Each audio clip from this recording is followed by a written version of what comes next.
여러분 안녕하십니까? 일요일 밤 뉴스데스크 경남 시작합니다. 사천 공군부대에서 8명의 확진자가 나오는 등 오늘 경남의 코로나19 확진자가 31명 추가됐습니다.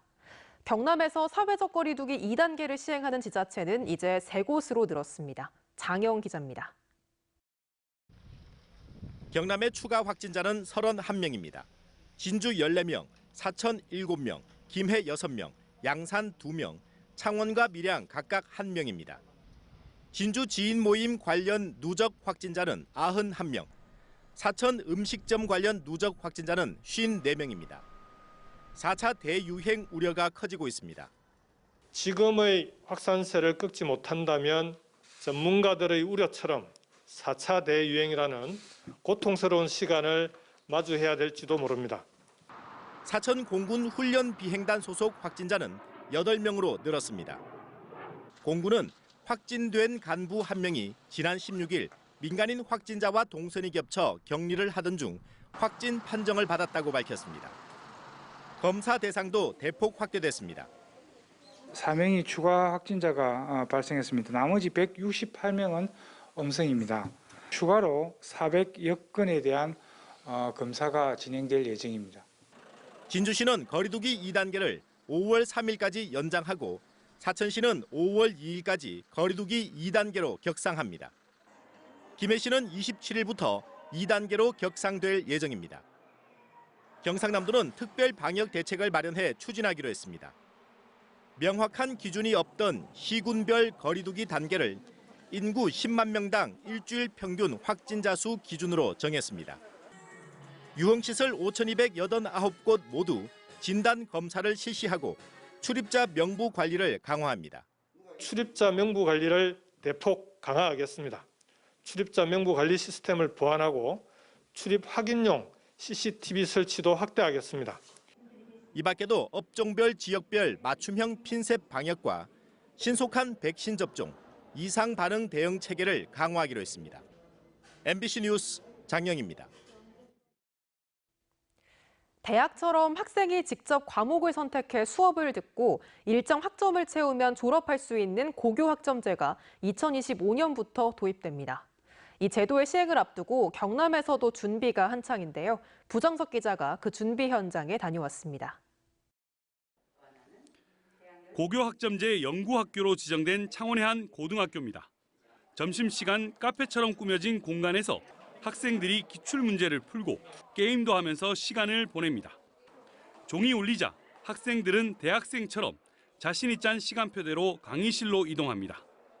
이 고등학교의 경우 1학년은 국어, 영어, 수학 등 9개 공통 과목을 함께 듣고 2학년부터 28개 과목 중 최대 8개 과목을 선택해 수업을 들을 수 있습니다. 졸업 기준도 수업 일수가 아닌 3년 동안 필요 학점을 채우면 됩니다. 자기가 직접 선택해서 수업을 들을 수 있어서 수업에 대한 만족도라던가 의욕은 좀 많이 생기는 편인 것 같아요. 환경 개선 사업도 진행 중입니다. 수업이 없는 학생들이 자유롭게 쉬고 학습할 수 있는 공간이 마련되고 교실 명패 대신 교과목 강의실로 대체됐습니다. 대형 강의도 가능해지고 이제 중 강의실에서 소그룹 토의도 가능해지고 해서 더 다양하게 수업할 수 있게 돼서 경남교육청은 올해 도내 고등학교 147개 교 중 76개 교로 시범 운영을 확대할 계획입니다. 금년에도 25개교 공사를 진행하고 있으며 24년까지 전 일반고의 학점제를 위한 공간 재구조화 사업을 완성하여 수업 선택권을 늘려 적성에 맞는 진로를 정하고 자기주도 학습 역량을 키우자는 취지로 도입되는 고교 학점제. 교원 수급과 대입제도 개편 등 풀어야 할 과제도 남은 가운데 성공적으로 안착할지 주목됩니다. MBC 뉴스 부정석입니다. 마산 합포 출신의 국민의힘 최영두 국회의원은 3.15 관련자의 명예회복, 보상 등에 관한 법률이 국회 행정안전위원회 법안 소위를 통과했다고 밝혔습니다. 3.15 특별법은 이번 주 법사위를 거쳐 국회 본회의에 상정될 예정입니다. 법안이 통과되면 61년 만에 3.15 일거에 대한 국가 차원의 본격적인 진상규명과 조사가 시작될 수 있습니다. 정세균 전 국무총리가 오늘 김해 봉하마을을 찾아 노무현 전 대통령 묘역에 헌화와 분향했습니다. 정 전 총리는 방명록에 노무현 대통령님 미완의 꿈을 완성하겠습니다라고 적었습니다. 또 김경수 지사와 송기인 신부 등을 만난 데 이어 창원을 찾아 시민들을 만났습니다. 30년 전통의 경남은행 100일장 사생 실기대회가 올해는 비대면 방식으로 열려 경남과 울산에서 2천여 명이 참가했습니다. 30회째를 맞은 경남은행 100일장 사생 실기대회 주제는 코로나19 시대 행복 찾기와 우리들의 봄 이야기로 정해졌고 참가자들은 유튜브를 통해 작품을 선보였습니다. 교통사고로 회복치료를 받아온 NC 다이노스 박민우 선수가 오늘 퓨처스리그 지명타자로 출전해 몸 상태를 점검했습니다.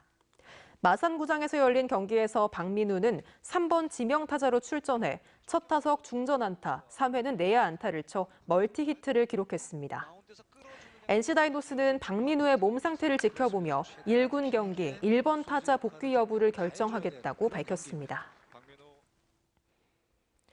창원시는 의창구 대산면 낙동강변에 3억 3,400만 원을 들여 만든 대산 파크골프장을 개장했습니다. 창원시 파크골프협회와 협의를 통해 코스를 설계한 대산 파크골프장은 하천 점용 허가를 거쳐 약 10,000제곱미터 면적의 9개 홀 규모로 지어졌습니다. 제주항공과 진에어가 다음 달 김해공항에서도 국제선 관광 비행을 시작합니다. 제주항공과 진에어는 다음 달 1일과 15일, 29일 김해공항 출발 국제관광 비행 3편씩을 운행한다고 밝혔습니다. 이번 비행은 김해공항에서 출발해 대한해협 상공을 선회한 뒤 돌아오는 여정이며 탑승객은 1인당 면세 한도 600달러, 구매 한도 5,000달러 이내로 면세품을 구매할 수 있습니다. 지금까지 경남 소식이었습니다. 함께해 주신 여러분 고맙습니다.